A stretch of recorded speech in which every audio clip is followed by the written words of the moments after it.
relaxed shoulders, not any kind of other position. So what we're looking for here is first, we want symmetry. We're looking for symmetry of right and left. The first symmetry we want to look for is the acromion. We palpate the acromion process, right? You know anatomy, right? Acromion process. It's easily palpable right here. And we place our fingers and we look. This has to be symmetrical at one line. If it's not symmetrical, then we got cervical scoliosis most likely. Symmetry. Second symmetry we want to check for is the angle of the scapula. Right here. Yeah. Two scapular angles, they should be symmetrical. If they're not, we may have thoracical scoliosis. Yeah. Right here. Yeah, they're easily palpable, see? The scapulas. You want the angle. You want to place the fingers on the angle. Next, you want to palpate, and this is not going to be possible unless the patient has been undressed wearing underwear. You want to be palpating the spina iliaca posterior superior, the superior rear spine of the iliac bone. Right? Superior posterior spine of the iliac bone, spina iliaca posterior superior. You can palpate it. It's a sharp protrusion of the iliac bone located approximately here. You place your fingers, they should be symmetrical. If they're not, there may be scoliosis of the lumbar region. So 3 points: acromions, angle of scapula, and the iliac spine. Next, you want to be looking for these triangles that are made with the arms and the body. These triangles. So the patient is relaxed. These triangles should be symmetrical, identical. Doesn't matter, this is just an example, right? He's purposely holding his hands like this so you can see the triangles better, right? So we want the triangles to be the same. If the patient has scoliosis, then one hand will sag, the other one hand will be flat, and it'll look like this. They're not symmetrical triangles, right? But no. Like this. Symmetrical triangles. Yes. If they're asymmetrical, you can see it clearly. Right? And finally, to confirm, we will need to palpate processus spinosus, the spinal processes of the vertebra. The patient has to lean forward like this. Relax. You're trying to touch the ground, but not trying too hard. Right? So you relax. And we palpate with our thumb each processus, one right under the other. All of the processes should palpate. They will disappear around here. It will be harder to palpate in this one spot on the back, but the rest will be okay. They should be one right under the other. If they're going like this, like this, like this, that's the scoliosis region. Or if it's going and then there's nothing here, you don't feel anything, it means the process has bent it to the side, due to the curvature of the spine, and you're not feeling it. So you have to be able to feel right one after the other. If there's a problem with you feeling, you can ask the patient to bend forward and slowly back again, and you're palpating that same region as he's bending down. It should be exact. If it's like this, then there's a problem. Understand? Yes. That's the basic methodic. You don't really need anything else. After you find something wrong, you can do an X-ray of the spine. This is a normal one, or have an accident? This is scoliosis. Scoliosis. For various reasons. Bad posture could be a reason for scoliosis. Alright? So that's scoliosis investigation. Next bone is the Rickett signs. You need to be able to differentiate Rickett signs, especially if you don't pass the module from first try. And you're going to be doing it again and again and again. Some of the oral questions include Rickett signs and their differentiations. Right? So you have to be able to identify which signs of Ricketts are signs of hyperplasia, means bone growth, thickening of bones, and which signs are osteomalacia, washing out of bones, softening of bones. These are opposites, right? So there are signs that are for softening, and then there are signs for thickening. Both processes happen for Ricketts. Zones of ossification, they tend to thicken. Other zones of bones tend to soften. Can it be in More the same acute, patient? it could be in the same, but more acute patients have more osteomalacia. More patients that have a subacute clinical course, they have more hyperplasia. We always start with the head and move down. Which are signs of osteomalacia on the head. Should be maybe fragile.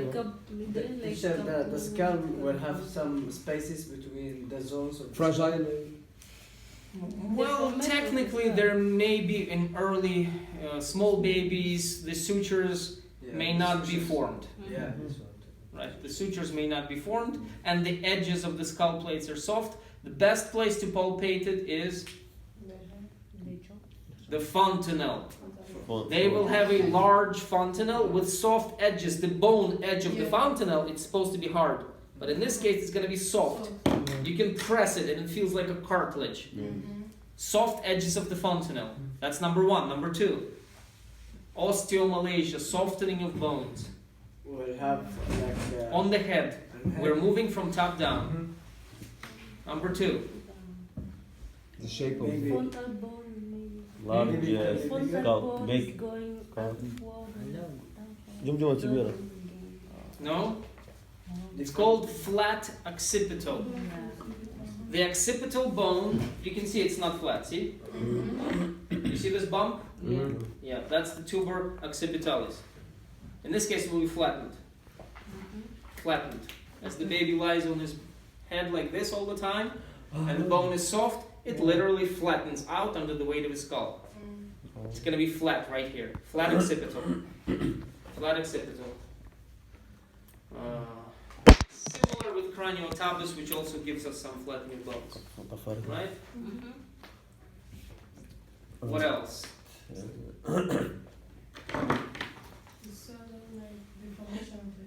Saddle-like deformation of the head. Saddle-like deformation of the head, which will give us a kind of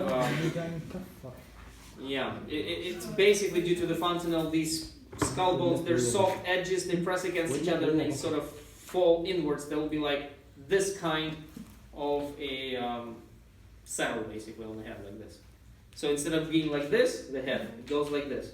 A deformation. downward deformation, like a saddle for a horse, you know. Next. Next, we're moving down to the chest. What chest deformation is for osteomalacia? What's it called? Oh, chicken. That's the opposite. That's for hyperplasia. Hyperplasia. Oh, yeah. pulley. We have two deformations. We got the convex deformation and the concave deformation. The concave deformation is also referred to as shoemaker's chest. Shoemaker's chest. They made shoes like this. They put them against themselves and they hit with a hammer to hammer it in. So they kept damaging their chest. Shoemakers. They would have had this deformation because they did it. They apprenticed from very early age. They have this deformation. So it's called shoemaker's deformation. Chest. Next, down on the chest we have abdomen. The thoracic. what's it called? حجاب الحاجز. A horizontal deformation called حجاب الحاجز. like this. It's like this. It's along the diaphragm. شو اسمه حجاب The الحاجز؟ deformation is called Harrison's fissure. Diaphragm. diaphragm. Harrison fissure. It is located. It's a groove on the chest, located in the place that the diaphragm is connected to the ribs, to the chest. The diaphragm is a strong muscle that keeps pulling. The chest is soft, and it causes a falling out. Next, on the chest we have لين lung. The breast, Cavity or the heart, heart. ribs. the lung. it's called cardiac hump. Cardiac hump. Cardiac hump. It's a rib deformation, protrusion of the ribs because the heart is slightly hypertrophic also. It keeps hitting on the ribs and they protrude this way. It's a bump Is it that soft? of the chest. What? Is the bone, is it that soft? Yeah. Yes, With heart. bone becomes soft. The heart pushes on the bone and it deforms the ribs in the area of the heart. It's called a cardiac hump. Two reasons for it. One is rickets early in childhood. The other one is early hypertrophy when the ribs are still soft. Cardiac hump. Next, moving down to the legs. سمعت What بعد do we see? Deformation of the leg tissue. شو بيسوي Oh, هذا القص؟ and X-shaped deformation of the legs and the O-shaped deformation of the legs. Goals. Remember, it's not the knees. I can only show it with the knees. It's the actual bones that are curved, that are like this. If you do an X-ray, the bones are like this, or like this. Kusai. These are all osteomalacia signs. You need to know them all. The question will be on the module. List all osteomalacia signs from top down, and you list them all. From the skull to. The next one is list all the hyperplasia signs of rickets, and you start again at the beginning. What do we have? Yeah. Signs of hyperplasia. Olympic forehead. That's what. Oh, but Large forehead with large frontal tubers. It's the hyperplasia of the frontal bone tubers. Olympic forehead. What else? Olympic. Parietal tubers. Caput quadratum. Square face. It's with the SpongeBob. Caput quadratum. Teacher, the osteomalacia and the rickets, is it the same? Osteomalacia is something that happens during rickets. No. It's a process of washing out of calcium from bones during rickets. So is hyperplasia of osteoid tissue. It also happens during rickets. Rickets you will start in your 4th year. Right now you just need to know the bone deformations because the child has them. These bone deformations stay for the rest of the life. Why do you need to know? Because you need to differentiate it from other genetic bone deformations. Like for instance, Cooley disease. You know what Cooley disease is? Thalassemia major, a hemolytic anemia congenital one. It also has bone deformation similar to rickets. You have to differentiate. You have to know these bone deformations have to do with rickets, these bone deformations have to do with something else, or Fanconi anemia.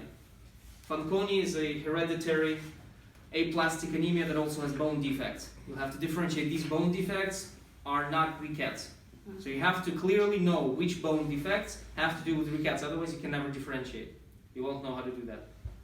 Plus you have some kidney disorders that are ricket-like syndromes, which also have bone deformations. Tony Deborah Fanconi syndrome, phosphate diabetes, and certain others you will also learn them in your 4th year. Okay, so frontal tubers, parietal tubers, and there are some also deformations in occipital tubers, giving us some other strange names of skulls. Go too much detail into that. Moving on to the chest. We have pigeon chest. What teacher? Pigeon chest. Pigeon. Chicken. Pigeon. Sharp chest forward. Yeah. Right. Then we have one of early ricket signs called on the ribs. Right here, you palpate them on the ribs on the parasternal line usually. What's it called? Ricket rosaries. You know what rosaries are? Yes. Count prayers. Yeah. Ricket rosaries. These are thickenings on the ribs in the place where the bone rib is connected to the cartilage rib. You feel them, you palpate them. These are called ricket rosaries, one of the first signs of rickets, appearing from 3-4 months of life. Right, rosaries on the ribs. Next. Behind. The Joint. Bracelets and anklets. They're called ricket bracelets and ricket anklets. That's a thickening of the bones in this region that give us this bumpy thickening. You can actually see it like as if the person has a bracelet on underneath the skin. Same thing on the legs, anklets. And strings of pearl. Strings of pearl are these tiny little bumps along the joints of the fingers, of the phalangeals. You can palpate them as little peas on the joints. And they go along a line.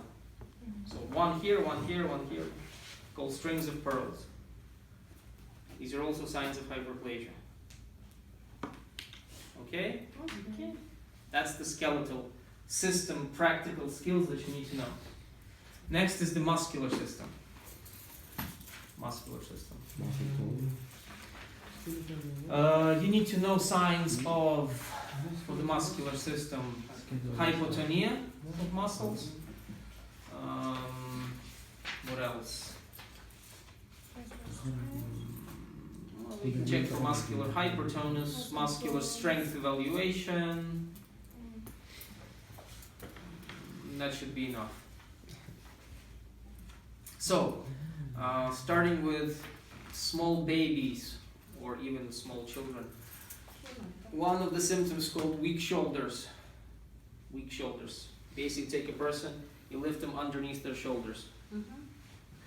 If they're okay, you simply hold right here. Right? You don't push the hands up, you hold right here. And you pick them up like this. Right? Under his. If everything's okay, they're gonna be picked up like this. If not okay, they're gonna be picked up like this. The flat shoulder. You understand? Yeah.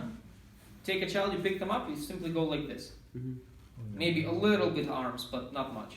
With flabby shoulders, it just folds like this, the arms. He can't hold that. Not enough muscular strength. Folded knife. Child is lying on the bed, and you have him sit up, and then you have him lean forward. Oh. Like that. Yep. He Fold folds. it? Yeah. To fold it? His head falls on his knees completely. Oh, yeah. That is a normal sign. No, Not it's normal, Okay. of course. Unless you're really, really good gymnast, you know, you got some flexibility, or you studied karate since you were 2 years old.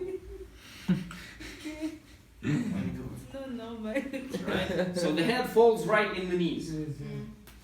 Right in the knees, like completely. Right? Another one that's in Capitan in many pictures is the Gover's sign. Right there in Capitan in many pictures. Gover's sign. It's the gradual getting up of the child. So the child is lying down. In order to get up, the child has to first stand on his hands and knees, like this. Right?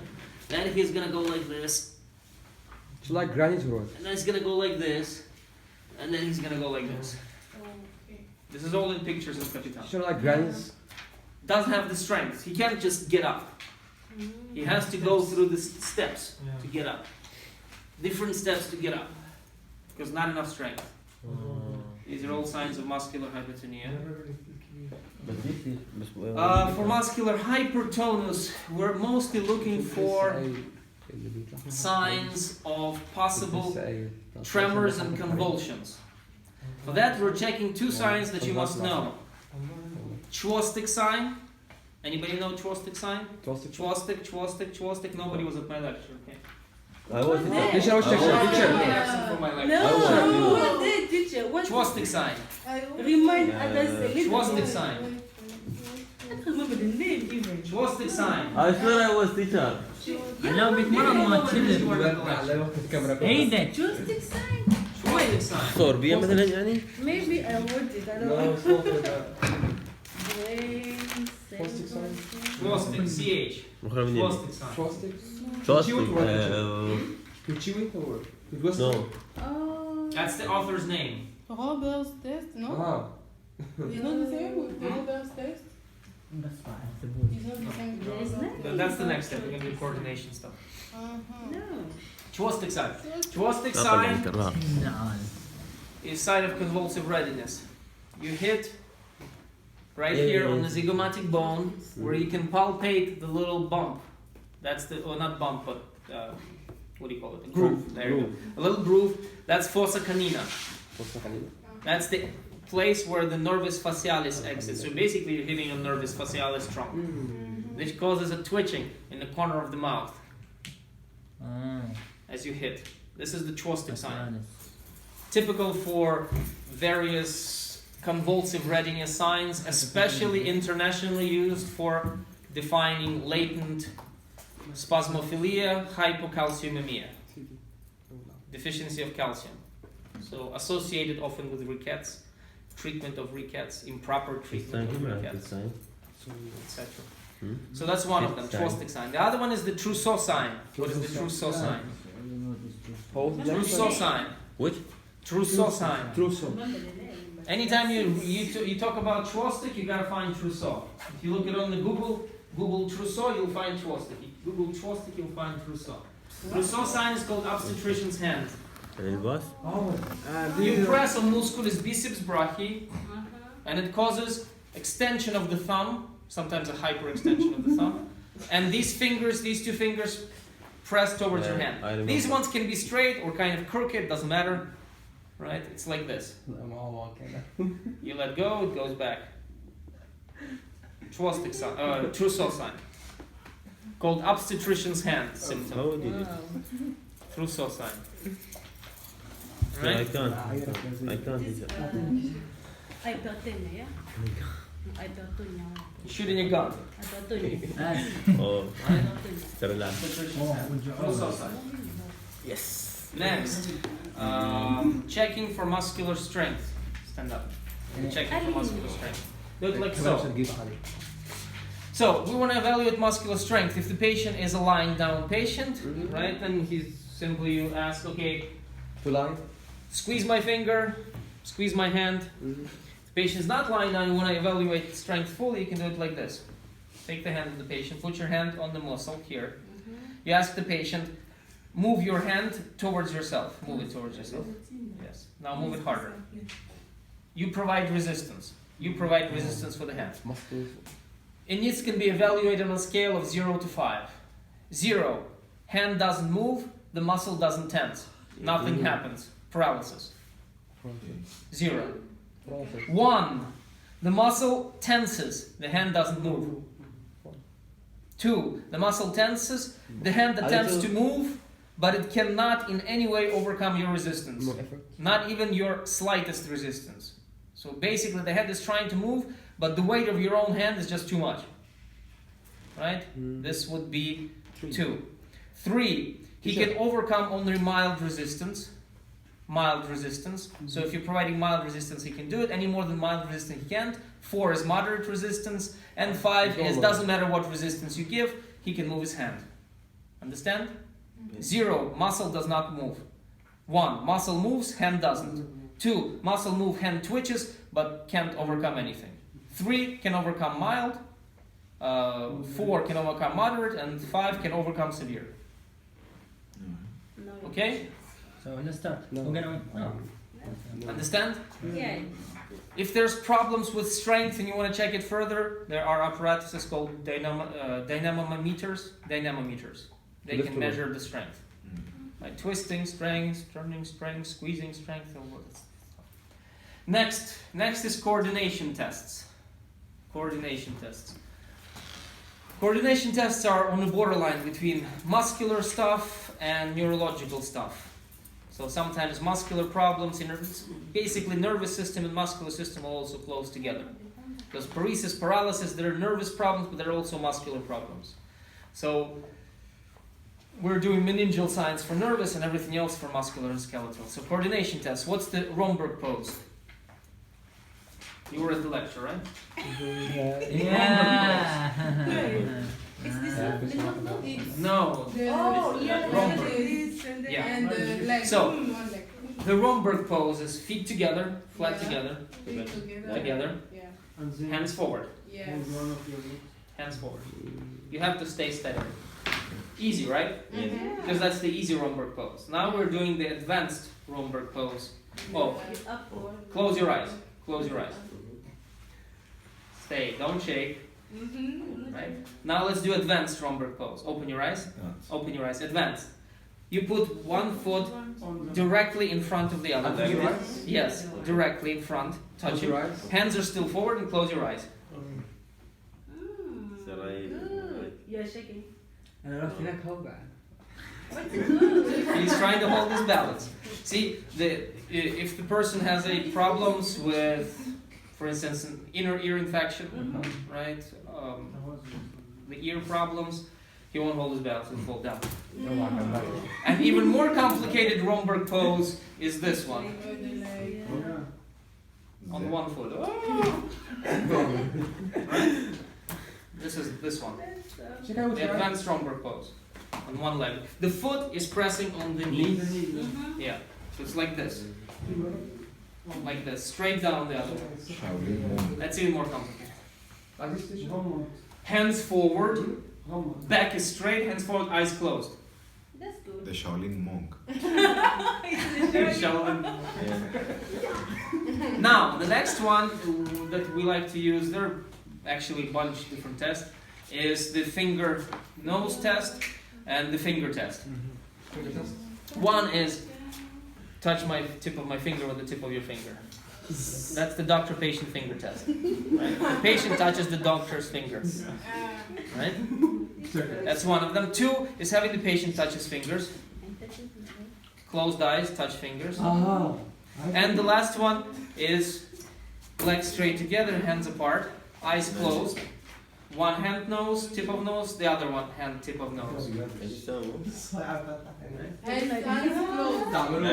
Like this, straight. Eyes closed and touch tip of the nose. No.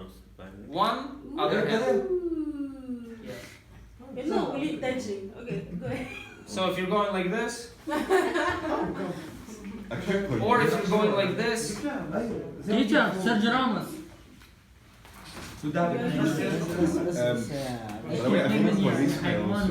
of course, for drunk, if you're drunk, this can also be used by policemen. If you're drunk, do this when you're drunk.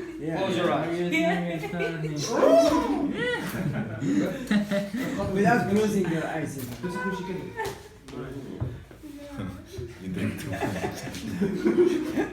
Coordination tests, alright? Patient doctor, patient finger and finger nose. قوم يا معمك.